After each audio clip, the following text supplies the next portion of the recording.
I'm a lawyer by trade. I became a solicitor in 1980. I went into partnership in a boutique law firm in 82, and by 85 I was basically in the property finance business. I ran that business through to 94 when I re-engineered it as equity loan. If you've got the equity, we've got the loan. We had about $50 million under management. I had the good fortune to collect some very nice real estate on the beach front, and it all escalated in value.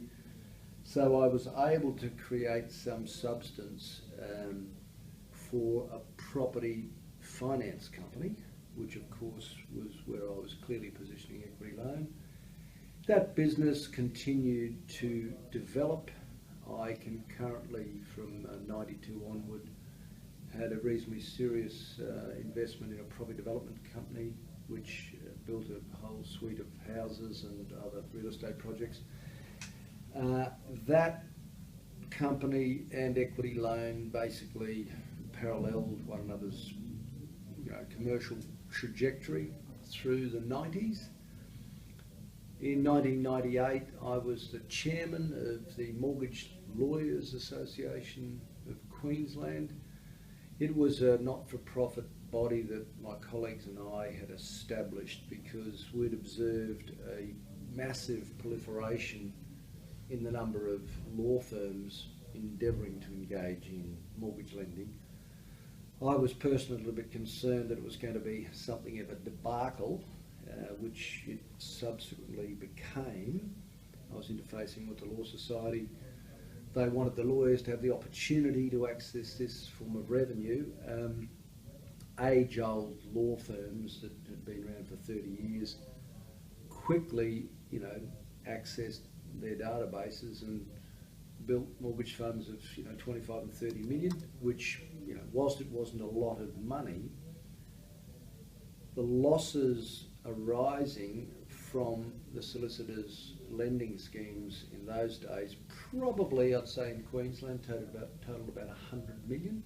That's in losses? That's in losses. Now that caused alarm with ASIC, and ASIC stepped in 1998 and created the Managed Investments Act, which really meant that the mortgage industry had some foundation for growth. Look, at the time, I thought this would be an ideal opportunity for a alternative finance company to develop. I was thinking that the government had a handle at a legislative level.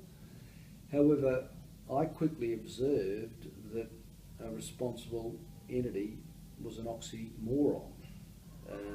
You had calamitous losses very early in the piece in the form of a suite of companies that went to the wall. The real and fundamental issue was that anyone who filled in a form got a licence to be a responsible entity. Element that was absent was a regulatory capital structure. At this time, by 1994 I had 50 million under management. I also knew who was taking the risk. I was taking the risk, that is the company that was managing was taking the risk.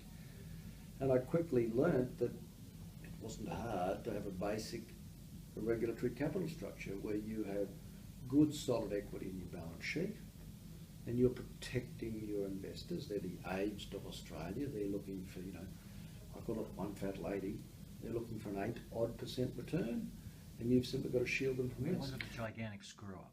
A gigantic screw-up. We are talking estimates ranging from 15 billion to 50 billion that have been lost out of the managed investments industry, and we are talking an absolute national calamity which has been very, very, very cleverly either covered up or not acknowledged by ASIC, because not only did they introduce legislation in 98, they compounded the issues, because after loss followed by loss followed by loss, they introduced what was called disclosure requirements. These disclosure requirements meant that I had, as a responsible entity, additional responsibility to disclose to my investors that I had taken certain steps.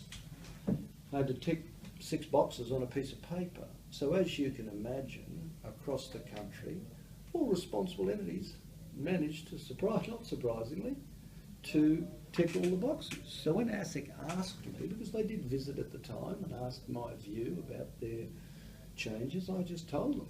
I said, respectfully, that is a pile of rubbish.